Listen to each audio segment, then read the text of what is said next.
Lately, I've been thinking a lot about community and how different it feels now than it did when many of us were growing up. My name's Dana Atwood, and I am a board certified hypnotist from Portland, Oregon. So, when I was little, community felt like something that just happened. We'd all end up at a friend's house after school. We'd sit in the same room, taking turns with the same video game controller, sharing snacks, laughing at the same things. There was something about being in the same physical space that made us feel like we belonged to each other. And now, a lot of kids and adults are still playing together, but separately, online, in different houses, on different screens. And in some ways, that is connection. It's not wrong, it's not lesser, but it's definitely different. It's connection without sharing a room, connection without sharing nervous systems, syncing to the same rhythms.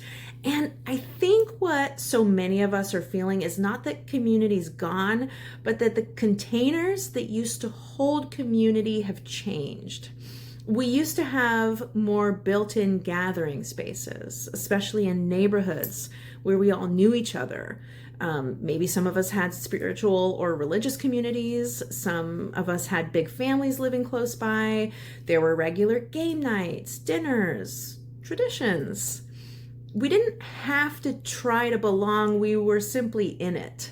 And now most of our connection happens digitally, individually, on our own schedules. And look, I do this too, definitely, a scheduler.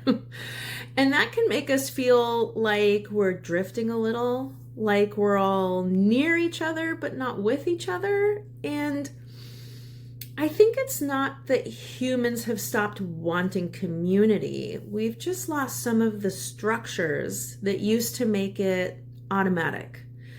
And the longing, so many of us might feel that quiet ache for closeness, for familiarity, for being known. That longing is not a sign that something's wrong with you. It's just a sign that you're human.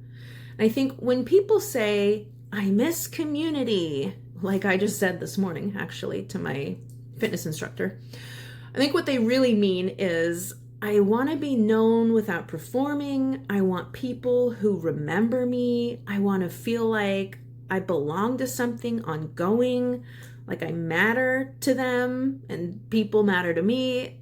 Most of us aren't craving big crowds. We're just craving a shared life. The hopeful part is community isn't gone. It's really not. It's just becoming more intentional, actually. It looks like friends who are choosing each other like family. Monthly dinners instead of weekly church or cookouts, that's fine too. Creative circles and support groups. Group chats that actually feel like home. I personally love a good group chat. People who check in when they think of you. So important. So it's smaller, it's more personal, it's more tended by hand and heart than by tradition, I guess.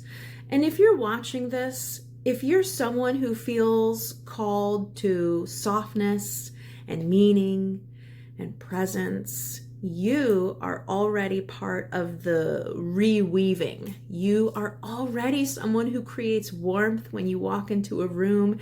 You are already someone who makes others feel safe to be themselves, and I thank you. Your community thanks you.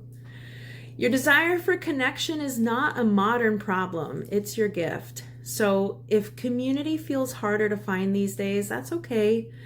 We're just learning new ways to make it together. And maybe the first step is simply remembering we are not meant to move through life alone. We get to grow together. We get to be human with each other. Thanks for listening to my musings. It's a little less advice and more what's just been on my mind. Thank you for being part of this community right here. I just appreciate you. If you'd like to schedule a consultation with me, visit outwithhypnosis.com. And always remember that you are enough right now, just the way you are. I promise.